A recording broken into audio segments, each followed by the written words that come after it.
What is up, everyone? This is Raphael Garcia here with Schwan Humes for episode 210 of the MMA Ratings podcast. It is Wednesday evening, June 30th. We are halfway through the year. Schwan, how are things going your way? And on a scale of 1 to 10, how are you rating your halfway mark of 2021?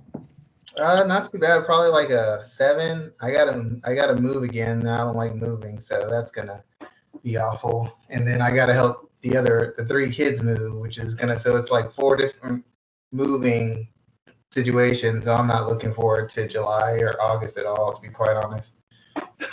I'm ready to be done with it already. Where are you moving? Just I think moving closer to Killeen. I'm in Belton right now, which is more like, I guess, further out Central Texas, not too far from Waco. So just picking up and going again, and then get one kid moves in San Antonio, the other 2 are moving to Killeen, and one's gonna live in an apartment, one's gonna live on the dorm campus. So it's gonna be busy last month and a half of the summer. So you're going to be the one doing all the heavy lifting, huh? Probably have to do some. Last time we moved, I spent like clearing out the house and moving stuff. I probably spent close to $2,000 moving everything and getting stuff delivered and brought in. I didn't make money as a trainer in basketball because I don't even charge that much, and I just had like $4,000 in cash, and I just paid them off in cash. It was pretty nice. I don't blame you on that at all, my friend. I'm sure the girls will appreciate it though, and everybody you're helping out will as well too over time. If they don't, then stop doing it for free. Tell them to. No, I'm blocking numbers after they move out. They have to call their mom, and she has to let me know what's going on. I ain't taking no direct calls as far as bills or assistance anymore. You didn't want to hear it when you're in the house. I ain't got nothing to say to you once you're out. That's my dad's rule. True. So let's let everybody know what we're talking about today. So we have a pretty good show today, mostly boxing heavy. But before we jump into that, I want to let everybody know, as always, they can catch the MMA Ratings podcast in multiple places, specifically on YouTube. First and foremost, go over to MMA Ratings on YouTube to catch us there. MMA Ratings Net and MMAratings.com is our flagship. You can go and check out all of our written pieces there, and our podcast is there every single week. You can hit us up across multiple networks, including Apple Podcasts, Breaker, Google Podcasts, Radio Public, and Spotify. You can check out this show and the Let's Talk Wrestling podcast, which is another one that I do. And Schwan and I are here every Wednesday to cover everything in the world of boxing and combat sports across the board. Today we'll be talking about Gervonta Davis's big win over Mario Barrios from Saturday. Vasiliy Lomachenko defeating Masayoshi Nakatani. Cyril Gane picking up a big win over Alexander Volkov. And the sudden news about his title shot that is coming at UFC 265. So, Schwan, let's go ahead and jump into this first and foremost. Talking about Gervonta Davis defeating Mario Barrios and looking at just the way the fight community as a whole is talking about all the action from this weekend. This was definitely the biggest fight of the weekend, correct? Yeah. I mean, it was a pay-per-view fight. It had the most fanfare. It was the fight that was set up to draw the most attention. I mean, what he was doing, moving up 2 weight classes, fighting a belt holder, not necessarily a world champion, but a belt holder, it just draws a lot of eyes because a lot of the people he's fought previously, he's had a couple good names, but a lot of guys he's faced have been outmatched in size or outmatched in talent. So by moving up 2 weight classes, he can still fight a guy who, on paper, then he's better than as far as accomplishments and skill sets and talent, but would draw a lot of attention because he's making such a huge jump from one weight class to another. So he's not necessarily fighting an elite guy, but the difference in weight makes it seem a little bit more even. Makes it seem a little bit more competitive to the casual fan and definitely to the hardcore boxing fan. Now, what I always ask when it comes to Gervonta Davis's fights is this the one that makes him more of a household name? I feel like there were definitely more people talking about this fight. It was definitely getting bigger coverage on multiple news outlets. But is this the fight that makes people pay more attention to his career? I think it's one of them. I mean, he hasn't fought. When he fought Santa Cruz was a guy who had a name, had some popularity, and was a multiple division champion. So you could package that fight to the casual fans, because for you to be a breakout star, the casual fans are the buy-in. The hardcores are going to buy regardless. You have to get the casual fans. This fight, once again, was another step in that direction. Not because, once again, he's facing an elite guy or a guy, but he's moving up 2 weight classes. And that sort of David versus Goliath type thing is easy to build interest around. Plus, he's fighting a guy who has a world championship belt. I have to admit, Floyd Mayweather has done a very good job in moving him correctly, having him face tough opposition, but in some cases limited. And by maximizing his presence online and through Showtime, he's essentially turned a guy who really had no real fan base and really had no social media presence or momentum behind him. And he turned him pretty much into the biggest young star they have right now. I mean, people are talking about who's Tank's going to fight next. They're throwing how about Lomachenko? Will he stay at 140? What about this? What about that? And to be honest, he doesn't have a win as good as Teofimo Lopez's win over Nakatani or his win over Loma. But Teofimo now is second or third in consideration to Gervonta Davis. And he's the one who beat one of the best pound-for-pound fighters in the world. And yet nobody's talking about that hardly anymore. We're talking about Tank's knockout win over Leo Santa Cruz, and we turn to Tank's knockout win over a guy who fought at 140 after he jumped 2 weight classes. It's like, as far as the media presence and the casual fan interest, there's not another young fighter who's anywhere close to Tank Davis right now. Not an American fighter, at least. So what do you do with him next? Who do you have him face in order to kind of keep building his name? Does he face Lomachenko? We're going to be talking about him in a second, or is there another name that you put him against? Well, the thing about it is he has options now. He's fought at 130. I don't know if he can make any more. He fought at 135. Now he fought at 140. If you want to move him at 140, there's lots of guys who will fight him. You can have him fight Marquis Garcia. You could have Regis Prograis.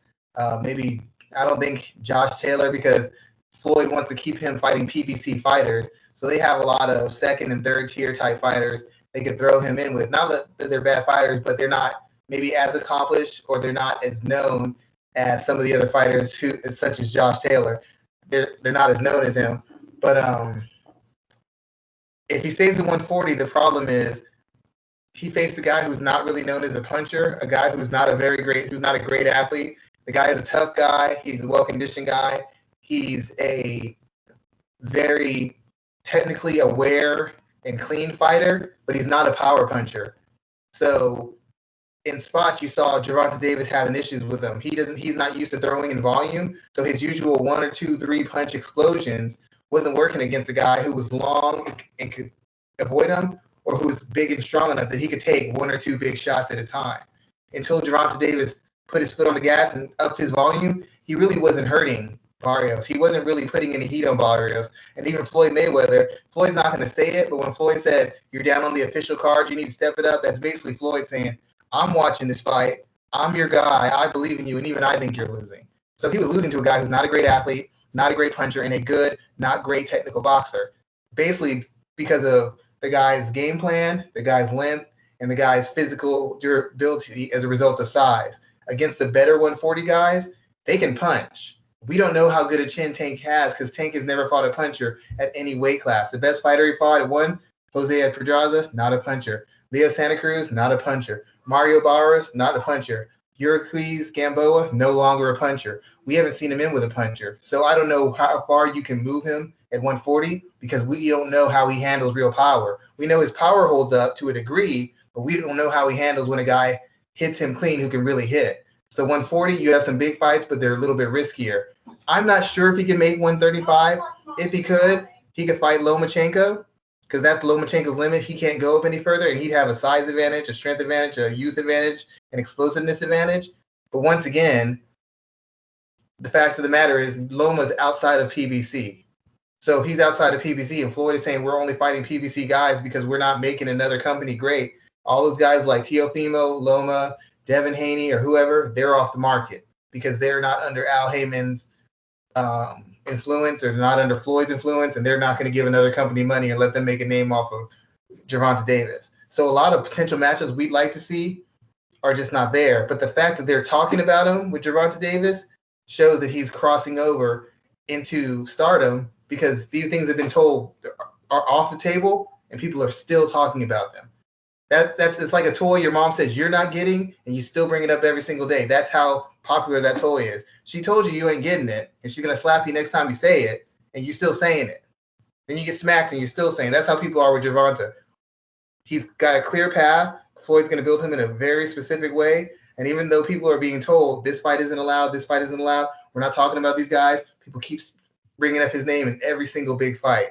That's what happens when you become a big star. They just start forcing your name into spots. And that's when the money gets really big. And that's when the opportunities get really big. So let me ask you this. 5 years in the future, it's 2026, middle of the year. How are we talking about Gervonta Davis and his career? Where do you think he is at that point? If they keep moving in the way he does, given the matchups and the versatility he has in weight classes, there's a very good chance for Gervonta Davis is still undefeated. And even if he takes a loss or two, he should still be one of the bigger names in boxing, because when he had issues with weight, he got with Floyd. Floyd straightened him out. Floyd started teaching him how to deal with the media. Floyd started putting him on a platform where he could promote him, doing all these little all-access things that are building casual interest. He's putting him on pay-per-view, just like we were talking about earlier. Something's cheaper. People don't think it's a good matchup or exciting. They put him on pay-per-view. It makes him seem like a bigger star. And since nobody else on pay-per-view is able to do numbers, Tank doing 300,000 or 400,000 makes him look like a star for all intents and purposes in this landscape. So you could really turn him into a face of boxing, and he's not some really good, clean-cut, good-looking person with no back history. He's had issues with maybe domestic violence. He doesn't look particularly clean and maybe Wall Street or Fifth Avenue type appearance to him. He doesn't have that smooth kind of Oscar De La Hoya charm or that Canelo sort of presence and good looks. He's just kind of a rough around the edges person who's just caught the casual fans' interest, and Floyd has cultivated that and built him into a star. The one thing I will say that's jarring is him and Adrian Broner have a lot of similarities between them. One guy listened to Floyd Mayweather and is on his way to being one of the biggest stars and getting bigger and bigger and better and better. And one guy didn't. And after he got to a certain point, it's been peaks and valleys, up and down, no consistency. And it makes me wonder, what would have happened if Adrian Broner would have dedicated himself to his craft, attached himself to Floyd, and let Floyd put him in positions, the same positions he's putting Gervonta Davis in. Like at some point, somebody in Gervonta Davis' team said, you need to go here, you need to do these things. Nobody's had that kind of control over Adrian Broner. And Adrian Broner is a much more bigger personality, much funnier, a little wittier, and he still draws all this interest, but it's waning because he's not the fighter he used to be. And I just wonder what would have happened if he would have taken the same steps Tank took. Would he have been a bigger star, which would have given a bigger launching point for Tank and made Tank even a bigger star moving forward? Yeah, the thing about Tank that stands out to me and always kind of, this is the first thing I think about, is the man has issues off the court, out of the ring. Like that video of him at the basketball game grabbing a woman by her neck and forcing her out of the game. Like you can't. There's no amount of PR that's going to fix that. He's had multiple issues. I hope he doesn't have any more. You know, we can knock on wood and say that we hope that he doesn't have any more issues in the future. But those type of instances stand out to me, and I think that it makes it worse with Floyd Mayweather by his side too, as well, if you really think about it. So, yeah. In my opinion, that's his biggest hurdle to becoming a household name and a star that everyone kind of recognizes. Well, think about one thing. If anybody knows how to navigate potential domestic abuse rumors or things that happen, Floyd, even though he went to prison for a year basically off of that, and it didn't hurt his popularity, it didn't hurt his image. He was able to spin that in a manner that made him seem like, I was just protecting my family. I just did what I have to do. I have nothing bad to say about her. And he keeps it short. And he's put a cocoon around Gervonta Davis. Nobody really, I don't remember anybody bringing that up to him. And after the Leo Santa Cruz fight, before the Leo Santa Cruz fight, before this fight, after the fight, I don't remember anybody asking about domestic abuse things. Greg Hardy still gets asked about it his entire UFC career. I don't remember any major outlet commenting on Gervonta Davis's domestic abuse in an interview before his big fights, all these articles come out. I don't remember that happening. It may have, but it wasn't enough to where I would have gotten to it. And I pay pretty close attention to boxing. I never heard it happen. And even with Floyd, with his issues, how much do people really talk about it in detail? They didn't. Nobody knew what was going on. They had a police report. That was it. Nobody else said another word who was affected by it or surrounding it. Same thing with Gervonta Davis. They saw it happen. Has his ex-girlfriend spoke out? Has anybody else from his team spoke out? Radio. When you can't get any information, the story dies down quick, and that's what's happened. Nobody's mentioned that in like a year and a half. No, you're right about that. He hasn't really been getting asked the questions, but I think it's because of the outlets that they're speaking to. They aren't speaking to the outlets that would ask them. ESPN isn't going to ask those questions, especially from a UFC standpoint. We know that. We know a lot of these outlets and a lot of these journalists aren't going to ask those questions because of access issues. That's the power of Floyd. That's neither here nor there. I mean, that's the power of sports in general. I mean, you don't. I always joke about Marv Albert. Like, that was the first one who always kind of stood out to me when he picked that hooker or the stripper or whatever she was. He never lost his job. He was suspended for like 6 months. And that was about it. It's never going to be. We're never going to live in a world where sports professionals are truly held accountable for their actions, especially when it comes to women. Like, we're not going to be. Like, we're just not going to see that. Yeah, unfortunately, and probably, yeah. No, I mean, the fighters aren't going to say nothing. The other athletes try to stay away from it, so there's no pressure to really apply any pressure. So let's move from there and let's talk about Vasiliy Lomachenko, because we mentioned him in a moment. He picked up a big win over Masayoshi Nakatani. I want to make sure I say that man's name right. Talk to me about this win there, because this is the one I don't hear a lot of people talking about, but it was still a big victory. Well, they didn't talk about it as much because Davis's fight, coming off of one spectacular knockout, and then the way he knocked out Barrios was very exciting. In the build-up, it kind of overshadowed. I mean, last week, I didn't even talk about the fight on the podcast last week. I almost forgot about the fight. It was like Friday, and I'm like, wait, Loma's fighting? Like, oh my God. I so wrapped up in Davis and Barrios because that's all people kept talking about. Davis and Barrios, Davis and Barrios, Davis and Barrios. So, and I actually saw an ad for Nakatani Loma, and I still forgot about it. And I'm a big Loma fan. But it just got overshadowed because the machine is behind Gervonta. Floyd has made sure the machine's around Gervonta, and all he has to do is keep winning in spectacular fashion. And he's going to position him as the best pound-for-pound guy and the biggest star in boxing next to Canelo. So at this point, Loma's getting overlooked. It was a good fight. Nakatani is a fairly limited fighter. He's big, he's long, he's tough, he's got heart, he applies pressure. He's got a good right hand. The reason people consider this a good fight is because Nakatani gave Teofimo Lopez a very tough fight. Prior to that, Teofimo was knocking everybody out left and right. Nakatani was the first to take him 12 rounds and to land some good shots and kind of extend him and make him look kind of normal. Before that, he looked like a juggernaut. And then he fought Felix Verdejo. He got dropped 4 times and eventually walked Verdejo down and stopped him late. So the reason people were so excited about this fight wasn't about Nakatani. We know what he is, but the question is what was going to happen to Loma. Loma had looked untouchable. He looked unstoppable. He looked like he was just going to go the rest of his career undefeated. And then Teofimo kind of exposed him. You saw him not being busy. You saw him not being able to get to the angles he wants. You saw his accuracy kind of go off. You saw him get a little shook up and look a little hesitant. So people wanted to see, was that the decline, the hint of decline before the total meltdown? Kind of like how Tyron Woodley lost the fight. He lost his next 3 or 4. They wanted to know, is Loma going to be able to come back? Or is this the beginning of the end where he starts losing to different levels of guys and tumbles all the way down the rankings? I never thought that. I just thought Teofimo put on a great performance. And as it showed, Loma was still who we thought he was. He outboxed Nakatani. He got him out of position. He countered. He threw head to the head and body. He was throwing a pretty decent clip as far as volume, and he was showing some power that he hadn't really shown at lightweight. He hadn't been able to really put guys away easily. And against this guy, there was nothing Nakatani could do. He was just nailing him left and right and stopped him in the 9th round. The one thing that looked different is he seemed a little bit more aggressive. He didn't wait.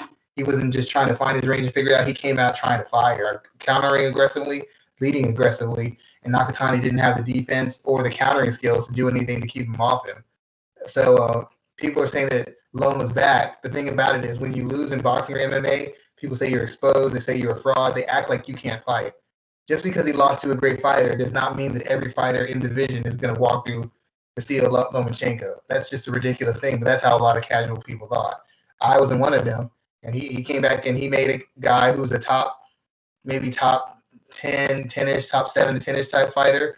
He made him look like he didn't belong in the ring with him. And he's the only guy who's made him look that bad in the entirety of his career. Teofimo didn't make him look that bad, and Verdejo definitely didn't make him look that bad. It was pretty much a masterclass performance. Do you think we're getting that rematch between Teofimo and Lomachenko next? Honestly, if I'm Teofimo, I don't take it because, quite frankly, I think part of the reason he won was he had been more active than Lomachenko, and he had an extended period of time to lose weight and make sure his weight and everything was on point. I personally think making the weight class is a tough cut for him. I think he's a big guy. He can move to 140 right now, and I don't understand why you would sacrifice explosiveness, durability, and physical strength squeezing down to that weight class one more time. Yeah, it's a big fight, but if somehow Loma wins that fight, even if it's a close decision, he wins it or he knocks him out, probably not likely, but let's say he does, all the plans you had for going to 140 are lost. You've already pissed off your promoter, Top Rank. You pissed off Bob Arum. You kind of put yourself out there as a maverick who's going to take control of his career and call the shots, and he's not putting up with shit from promoters. So you did that, and then you have a big loss afterwards. All his leverage, all his power goes away. When you start pushing back against the powers that be, you can't lose. Like when Bernard Hopkins went on that 18, 15, whatever fight win streak, he couldn't afford to lose because they don't like him. So the minute he loses, he's getting buried. Tyron Woodley, the minute he lost, what happened to him? Ran his ass right out. It was going to happen. They don't like him. So he can't afford a loss. Even a loss to Lomachenko, even if he gets a third rematch, that loss ruins all his leverage. It's a huge setback. He's no longer undefeated. He's no longer the unified champion. He's no longer untouchable. Now he's back at the mercy of the promoters. This act he has in this, it's a takeover. I run the show. That works when you're undefeated. That works when you beat the pound-for-pound guy. Made it look fairly easy. That doesn't work when the pound-for-pound guy comes back and whoops up on you. That makes you look suspect. Even in a tough win, it's going to make him look. It's going to make him lose some of his luster. If I'm him, I just move it to 140 and take my chances with a big fight up there. I don't know if it's worth his while to squeeze back down one more time to fight Lomachenko, because Lomachenko seems focused. He seems willing to give up. He gave up money to fight on the first time. He's like, I'll give up whatever. I'll give up whatever money. This is about legacy to me. So a loss to him derails his whole thing. Loma's already had a loss. He's come back. Teofimo hasn't done anything since the win. So facing Lomachenko and losing, it's too big a risk. It's not that big a money fight. It's a big money fight, but it's not like a $10, $15 million money fight. He can take the same risk to move up and have an excuse for when he loses, and then go back down and then fight Lomachenko again. But taking it right now before going to 140, I don't think so. I think his dad might want it. I don't know that he wants it, especially he's got one title defense. He just had a case of COVID. I don't think it happens. I think that his dad wants it to happen though. So I'm going to ask the same question about Lomachenko that I did about Davis. 5 years, how are we talking about his career?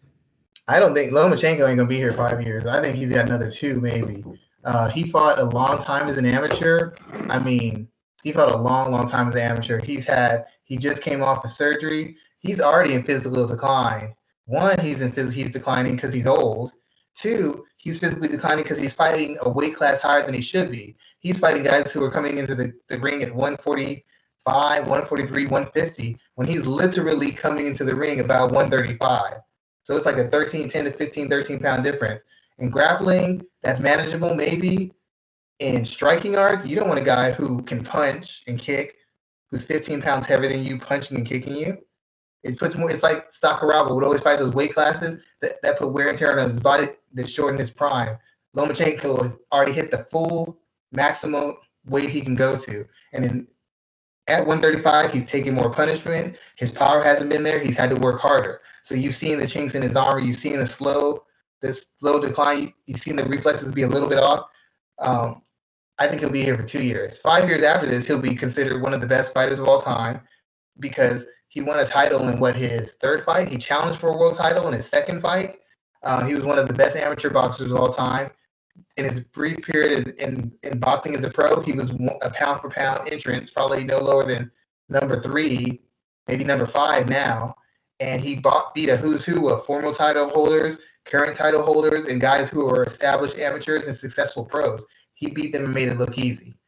If you look at his resume, there's very few soft touches on his resume. So he's going to be considered an all-time great 5 years from now. I just don't think he'll be fighting 5 years from now. If he's fighting 2 years from now, 2 years from now, 2.5 years from now, I think that's going to be about it. He'll be out of the game by then. Okay. Well, we'll have to come back to that prediction in a couple years and see if that's really true or not. Let's move on in our agenda and talk about Cyril Gane picking up a big win on Saturday, where he defeated Alexander Volkov by a unanimous decision across 5 rounds. I think it was 50-45 across all. Let's talk about this fight from a technique standpoint first, because I was really interested in the technique aspects of this contest. 2 guys who I think are some of the better strikers at heavyweight, technical strikers, at least at heavyweight, going out there and doing their thing. And I liked what I saw from Gane. The biggest thing is I don't think he really displays like fight-ending power, like the sudden ability to stop. He can submit you, but I don't see like the fight-ending power. He can submit you if he can take you down. So what did you really see from this fight from a technique standpoint? Well, people who listen to a show, not enough people listen to it. I kept seeing it's a masterclass. Who could have seen this coming? I didn't think that he'd take him apart this way. The speed's too much, the mobility's too much, the technique's too much. And I'm like, first of all, have y'all never seen Cyril Gane fight?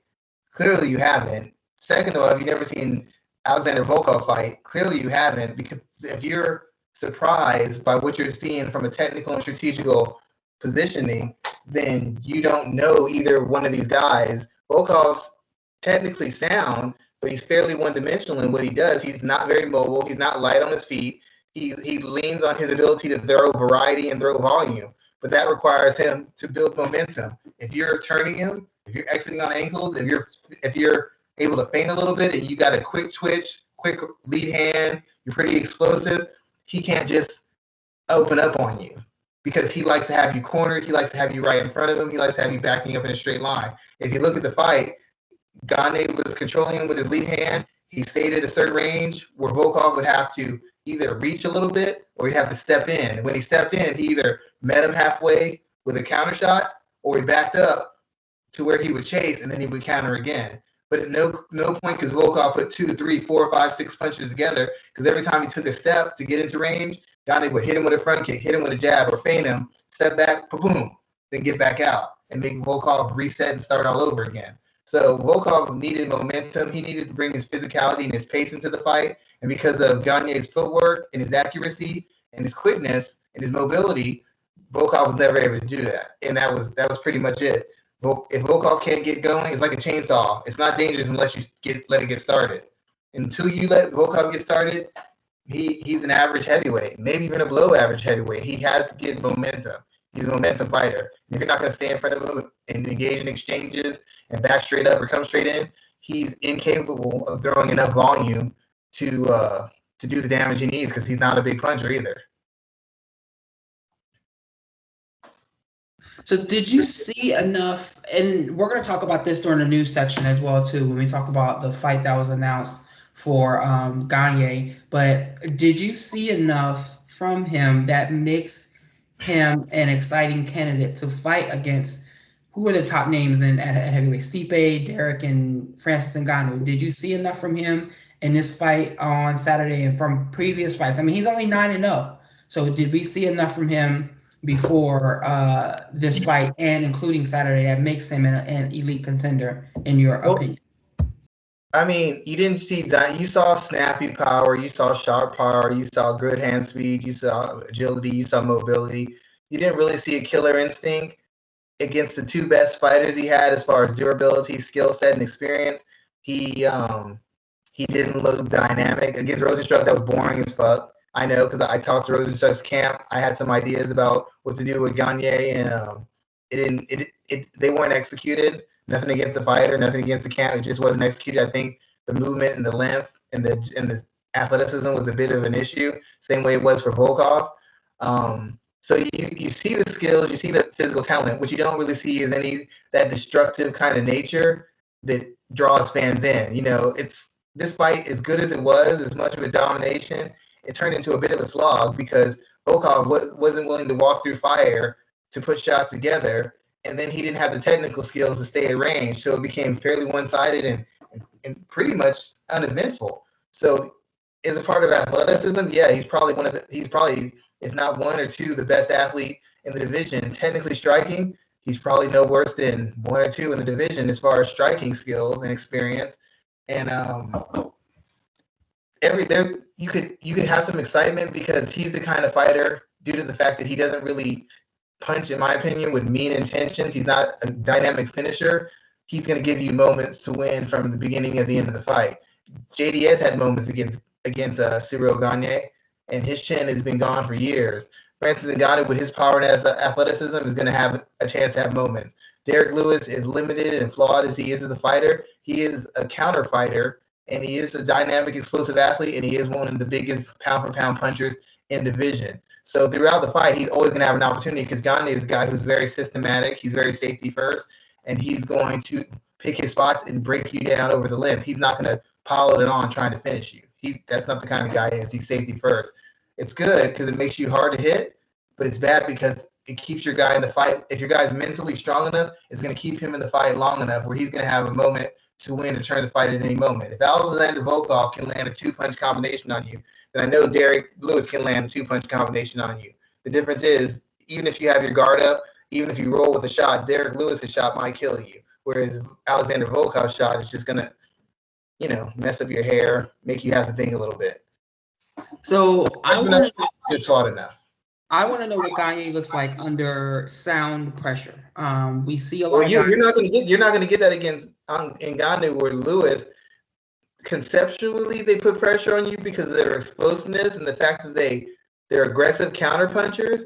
But as far as footwork and positioning, neither one of those. Ngannou's got better, but he's still not. He's still prone to wild bursts of offense. He's not as sharp as he could be. He's gotten a lot sharper, but he's still not nearly as sharp as people make him out to be. The thing is, if he gives you 4 moments of sloppiness and 2 moments of sharpness, his power and deep speed is so dynamic that those 2 moments of sharpness will turn a fighter into fight.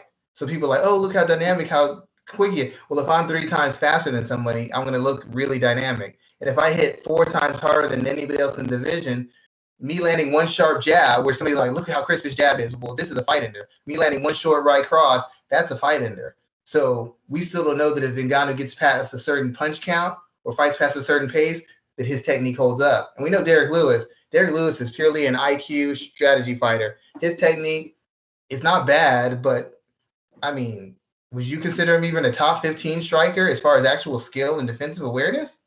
No, he's a very smart fighter. And it's weird, how can I put it? It's like he's a smart fighter within his skill set, and he can remain dangerous in a fight from round 1.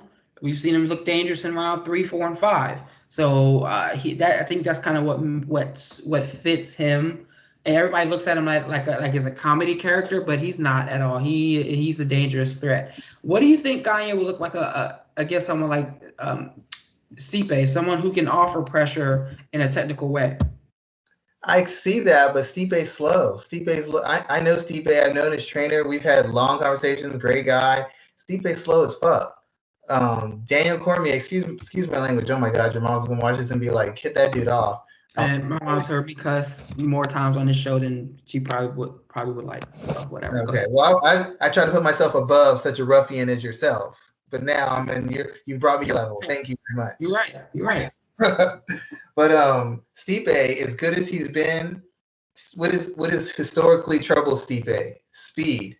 Daniel Cormier, the busted down version of Daniel Cormier, who isn't the athlete he was 5 years ago, even in the 3rd fight was still beating Stipe to the punch regularly.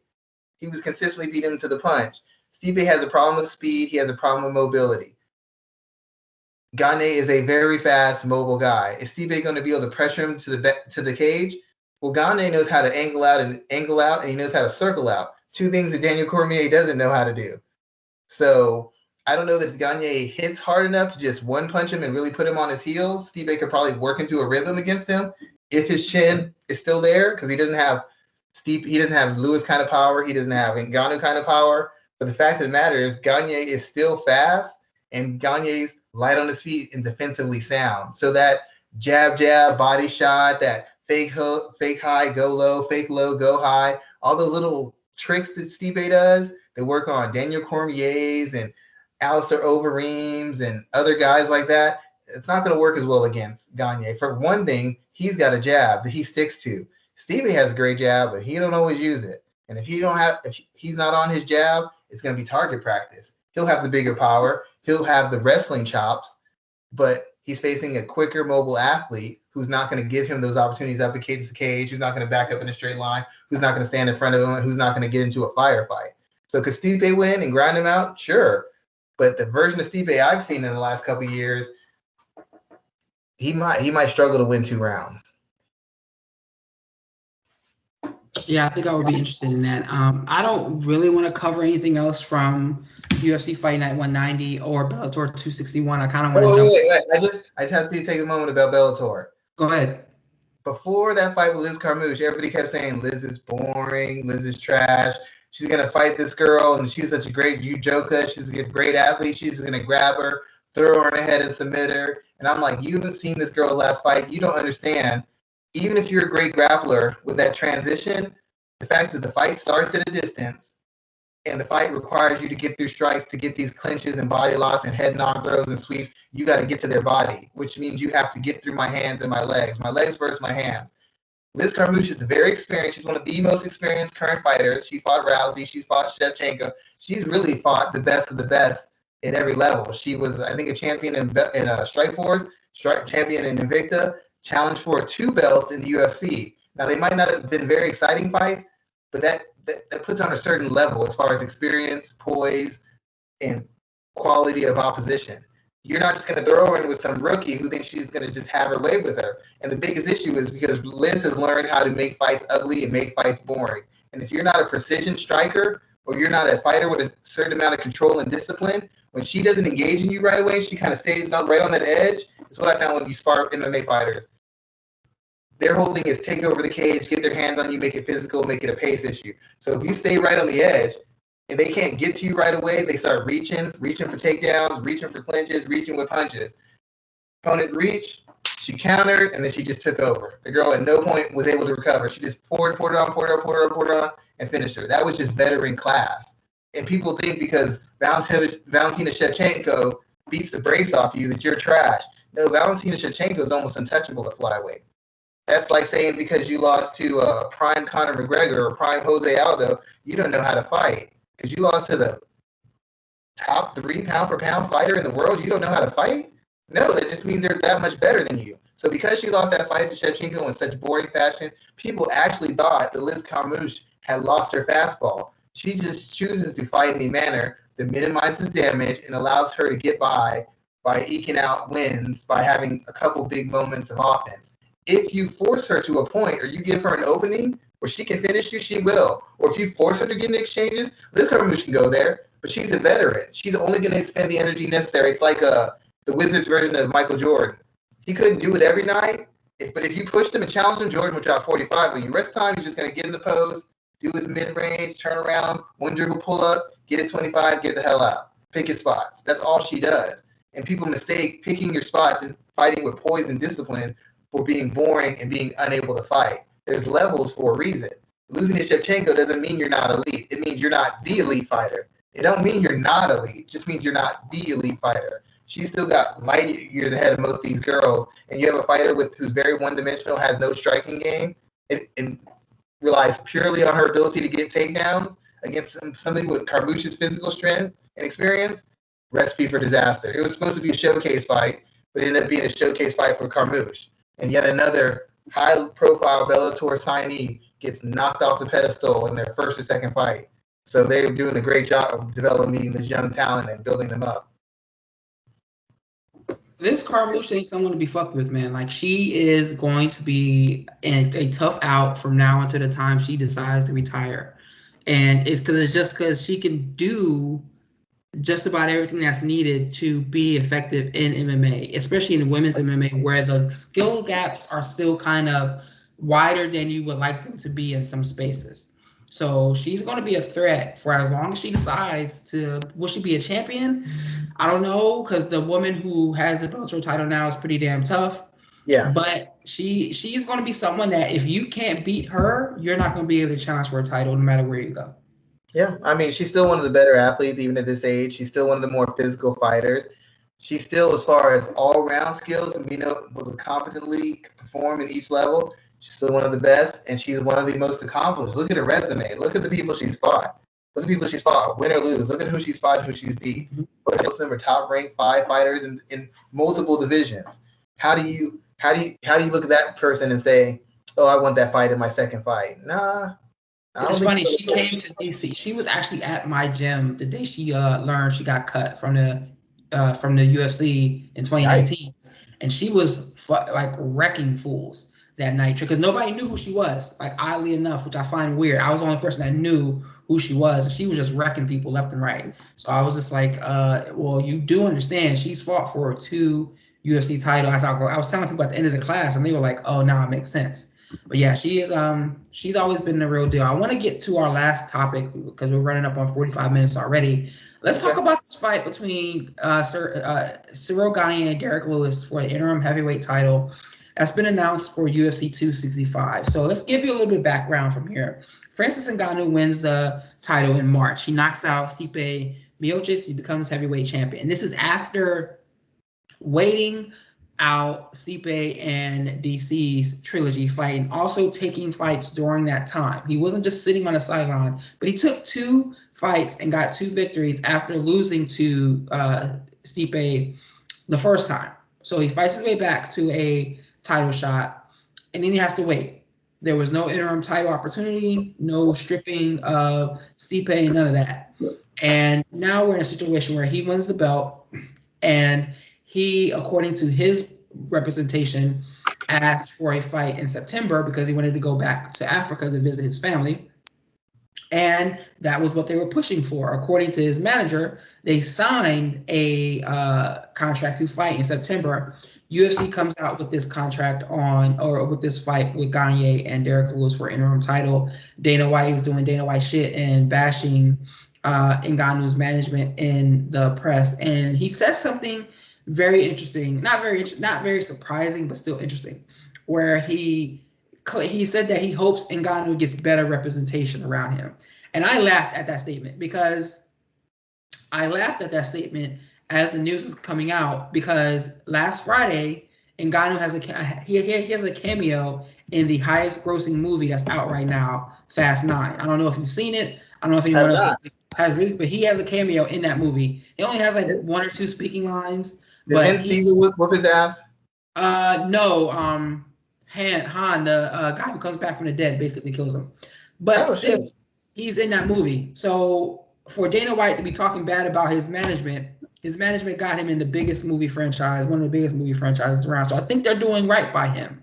So this is a whole situation that is just another example of UFC titles don't mean shit unless if you're someone holding them. They do get you a bigger payday, but those paydays don't really mean much in the grand scheme of the amount of money that the organization makes.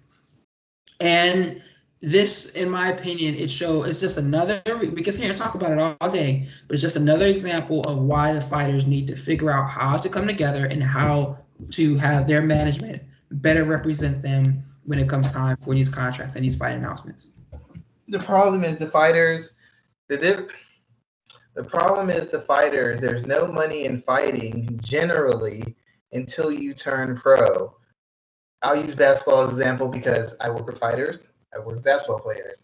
There's money in basketball, even as a grassroots basketball. Have you seen you don't know this. If you ever have kids who play basketball, look how much they charge for you to go to a tournament, 2-day tournament. You might pay $25 to see your kid play for 4 hours in a weekend. $25 for 4 hours in a weekend, and you can get your $15 hot dog and $13 Sprite that's over ice and watery with that. And then they're going to make you work the table or do something, work while you watch your kid play for $25. There's money to be made in it. I've helped world-class fighters do camps and scouts. I've made more money training middle school kids who aren't in the top 200 in their city than I've made helping world-class fighters come up with game plans and watch video and break down opponents.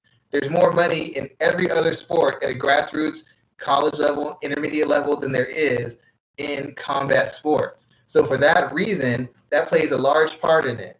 People at this age, they make connections, they network, they're kind of invested because it's team sports. They're invested in the other athlete's well-being. If he's doing good, I'm doing good. I want rights for everybody because if he gets money, that means there's some money for me somewhere. In fighting, they don't have a relationship with one another. They don't know each other. They didn't grow up with one another. They don't have, if this person does better, that does nothing for me. John Jones making $1 million does nothing for me at all. So the concern becomes, what's going to help me? What's going to help my camp? What's going to help my family? I don't care about the rest of you. They'll say all of us until the money comes. Remember Donald Cerrone was going to join that group against UFC? What happened when he started getting paid? Never heard another word. Jose Aldo, we need to get paid better. My poor teammate who can barely feed his pregnant wife. What are we doing? As soon as they signed a new contract, he shut the fuck up too. They only use that as leverage to create interest for themselves. And then once they get paid, they stop talking that nonsense. They either do that or they wait till they were on a losing streak, but they get kicked out of the UFC, and then they want to talk. And by that time, nobody cares because you're not good anymore. The inherent selfishness of the sport holds anybody and everybody back from really making a difference, because the guys on the UFC side, the shareholders, the people who work there, they're on the same page. It's all of them against you. The fighters aren't on the same page. The fighters are undercutting each other and trying to fight against the UFC. Like when somebody pulls out on the fight, what does the fighter say? Does he say, I understand he's got to make a living too? No, he doesn't want the fight. She's scared. She faked an injury. She doesn't want the fight. And then when they get the fight, when they get in the same situation, well, the UFC didn't care, and I got all this pressure from the fans. The same pressure you gave when somebody else pulled out of the fight with you. You don't care how they're doing. You don't care about their injuries. You don't care about their performance. You care about getting yourself in position. And the worst part is the fighters undercut each other. Conor makes money, they hate on him. Paige Van Zandt finds a way to get paid, they hate on her. There's no solidarity. There's no effort. All they do is try to appease Dana White and their overlord UFC masters. And the UFC has that advantage. There's people I know who are fighters who have signed to take $10,000 a fight less to fight in the UFC. Who the hell can afford to make $10,000 a fight less to fight with UFC on your name? And these people with kids and wives. So you're taking 8 and 8 when you can make 18 just for showing? That's the ridiculousness of it. Go ahead. Did you see Paige Van Zandt's interview today? Yes. Where she said that she's now making more from her subscription service than she was for UFC, but she's making more than her BKFC contract. Her entire contract, she's making more money than that in 1 month. Well, I believe that when you're out of the UFC, you can do all sorts of endorsements. You have time to do endorsements. I will say that the UFC allowed her to become a big star. She's not a great fighter. I know she's attractive to many people. I'm not saying she's not attractive, but she's not that attractive. And I don't know that she's the greatest personality in the world. The UFC gave her a platform, gave her kind of an identity. She ran with it. Did they do the best by her? No. They did not pay her what she's worth. And they didn't care to keep her. They're like, we'll build it. We get it. Like Beyonce said, I have another you in a minute. Matter of fact, she'll be here in a minute. That's what the UFC told her. But I believe that she makes more money. You have more opportunities. You have more time on your hands. And you don't have to run everything by Dana White, who seems to horn himself into every opportunity you have, but doesn't want to generate any of the opportunities for you. But last thing, the people on the business side, they are solid. It's like, I'll put it like this. This is going to be risky. But it's like when people talk about minorities, or let's say specifically black people. The black people, we're kind of at each other's throat and trying to fight these people over here. These people over here are in solidarity against us. We are not in solidarity with each other. We're trying to fight each other and fight these people. That's why these people keep winning. They're all together, and they will not bad talk or undercut each other as long as they're to make sure that they win. We're over here undercutting, arguing, fighting, trying to mislead or steal from each other, and then trying to make a difference over here. You can't fight a war on two fronts. The fighters are fighting wars on two fronts. They're sabotaging each other. They're sabotaging their coaches with all these UFC institutes going there. You're just running mom and pop training centers out of the business. That's going to be gone soon. And you're sabotaging yourself. Dana White and his team, solid. Don't nobody from the UFC speak out. They don't say nothing. How do you feel about the fighters? That's not really my call. How do you feel about the fighters? That's not really my call. How do you feel about the fighters? I don't take care of that. I'm the camera guy. But over here, the fighters, every shot they can take is someone else taking it. Oh, he faked an injury. If he really wanted to fight, he just taped his ankle up like I did. The fuck? You're undercutting yourself. You're hurting your own cause because you don't like this guy. Dana White doesn't like everybody on his side, but he'll shut the fuck up and get the money. And that's why they're always going to be one step ahead of them. Yeah, I'm not going to touch a comment about black people. That's basically that's the crab mentality that you're talking about. That's a stereotype for another conversation for another day. But you won't talk about it. But you knew what I said when I said it. You're like, you're talking about the crab mentality. The crabs in the barrel, where if you're cooking crabs and if you leave the top open, if one tries to escape, the others will pull it back down, trying to crawl out. Like that's the mentality behind the theory. But I mean, yeah, like that's just the game that they're in right now. They're pit against one another, not only inside the cage but also outside of the cage, and the promoters benefit off of that. It's a situation that isn't going to change anytime soon, and that's what the situation that we're in. This is why we're looking at a fight that should not be getting made, and it also means that they have no faith in Amanda Nunes being a big enough draw or putting a strong enough card around her, because she was scheduled to be the main event of that card. So there's also that conversation about that. You have the greatest women's fighter of all time, and you can't build a strong enough card around her that people will be interested in seeing. Nope. So that's also another part of it. But there's really a lot to unpack there. This fight, it could be a fight that they could be making, but the interim title it just doesn't need to happen, and it's a foolish bit, and we know what it is. They can say whatever they want, but we know that these titles don't mean what they said. Imagine if Gane wins. Imagine that training partner of Ngannou, now interim champ against the real champ, fighting dominant strikers, fighting with heavyweight supremacy. If either way, even if Derrick Lewis wins it, interim champ already beat the champ, fighting for heavyweight supremacy. No lose for them. No lose for them. We're good either way. And he would win the title in his hometown. So yep. I mean, there's also that as well too.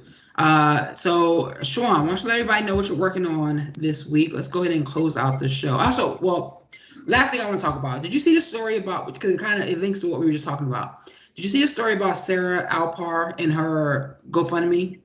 That shit was embarrassing. Dude, terrible. So here's my question, because Jake Paul donated, she hit her goal. I think last I checked, she was at like 34,000. Her goal was 30,000. Who's next? Who's going to do this next? Like, who is going to ask for a GoFundMe to help them put together a fight camp? What happens if she gets hurt before this fight camp? Does she give that money back? Because that happens all the time. What happens if she catches COVID? If she can't fight? Does she give that money back? Like, there's such a slippery slope with this. And then again, and then this is my other question. Sarah, are you going to use your voice now to stand up for fighter pay? Probably not, but you're a clear example of someone who needs to have that conversation, because you're asking for money to help you do your job. You're asking people to give you money so you can go to work. Dude, I have another angle. You know how NBA fans yell at NBA players and say, because they think they own over NFL players, right? They do that. If I'm a fan and I paid good money, you give me a shitty fight and you talk about the shitty fans, I'm going to be like, dude, you literally owe me your job. You couldn't do your job without my investment. You can't even, when the other guys say, we don't own you, okay, the money goes through a bunch of different ways. We sent the money directly to you. Mm-hmm. So don't tell me about, I don't have to listen to fans. I don't fight for the fans. You don't fight for the fans. We literally made it possible for you to survive to do your job. Well, you should do it out of the kindness of your heart. What? Yes, literally. And that's just such a slippery slope that I'm wondering who's going to be next. Who's going to try it next? So we've had issues before. Carla Esparza was trying to sell her mic from Tough. Those stories just died very quick. What was it? Pat, the heavyweight was talking about he was homeless and selling stuff so he could make money. Like, This is a common occurrence, dude. This is a very common, and the UFC loves it because we don't have to pay these people more. The fans will pay them. The fans will take care of it. We can keep our budgets real nice and low because the fans will just bail them out. And I don't know, dude. This could get really out of hand real quick. If I'm a fighter, all I'm doing is talking to fans. Every podcast I can perform, everything I can show for, I'm showing up. I'm making sure they know they have access to me because clearly the fans, this is a sport, the fans actually make this sport move. Mm-hmm. Unlike no other sport can say that, the fans actually dictate what happens in this sport. If enough fans demanded Ngannou Jones, you get it. All you got to do is not buy this pay-per-view. Dana will talk shit, but if it moves the needle, he will give you what you want. You just gotta make the point. That's true there, sir. Well, why don't you let everybody know what you're working on this week? Go ahead and have your time, sir. I actually was supposed to already be done with my Black Widow piece. I got it done, but then something happened with my email on my Google Drive, and it did not save on my computer, nor did it save on my Google Drive. So now I have to knock it out in the next day or so Michael will have enough time to have it ready either early in the day for the debut or in the evening for the debut of the movie. So I have somehow managed to screw myself tremendously on this because I meant to have this done 2 weeks ago. And I have not. Well, I had it done, and then I just lost it. So I'm not looking forward to doing this over again because it was fun the first time. It's not right. But hopefully it'll be a big piece. It should be. I'm expecting it to do kind of the Captain America, Melinda May type numbers because a lot of my comic book stuff has been picking up steam as another big movie comes out. So hopefully this will catch that wave and we'll get another big pop from it. Yeah, man, that'll be some good stuff. I am doing the same, covering as much pro wrestling as possible. There's a lot kind of going on. I got to get back on the podcast. I'll probably be doing a show early in the mornings now on Thursdays to kind of free up some of my evening a little bit better, but we'll see how that goes starting tomorrow. But yeah, there's a lot really going on in the world of professional wrestling, MMA, combat sports as a whole. This is going to be a busy summer. We have 4 straight weeks of UFC bouts starting this weekend, or next weekend, excuse me. 4 straight weeks. Schwan, are you doing anything for the holiday? Probably helping somebody do something. I literally spend my life literally serving other people. When they say like helpful, that is literally me. Definition is my face next to the word helpful in the dictionary. Well, you can be helpful. I will be intoxicated starting probably Friday around 3 o'clock. Maybe. I didn't know if you were trying to do some advertising. Had like little arms out ready, like, hey ladies. Nope. Look, Friday is going to be dinner with friends, drinking. Saturday, going, I don't know how, but they have some inside golf, like a mini golf thing. I'm going to be drunk doing that on Saturday. Sunday, I am drinking by the pool. And Monday, I may hang out with, go to lunch with some friends. I'll probably be hungover and be day drinking on Monday as well, too. So, hey. Because the next 4 weeks are all UFC events, and I'm working all of them, and those are all my Saturdays. So, we're gonna talk. I don't have much time for fun, so I'm essentially living through you. So do whatever. I've been busy training a lot of kids, so I got at least probably a good 1,500, 2,000 saved up and get stuff. Get it over to you, get you out. What did Michael Jordan say? Oh shit! Fuck them kids. Yeah. I was thinking. I was like, wait a minute. I know what you're thinking, but I can't remember exactly. Fuck them kids. And that's what we're gonna close out on. So we'll be back here next week for another episode 211. Thank you everyone for taking the time to listen to the show. Please feel free to like, share, and subscribe. That always helps us out. We got to get our overall subscription numbers up. So again, thank you everybody for taking the time to listen to the show. And we'll be back next week. Everyone have a great night. Have a great evening, everybody.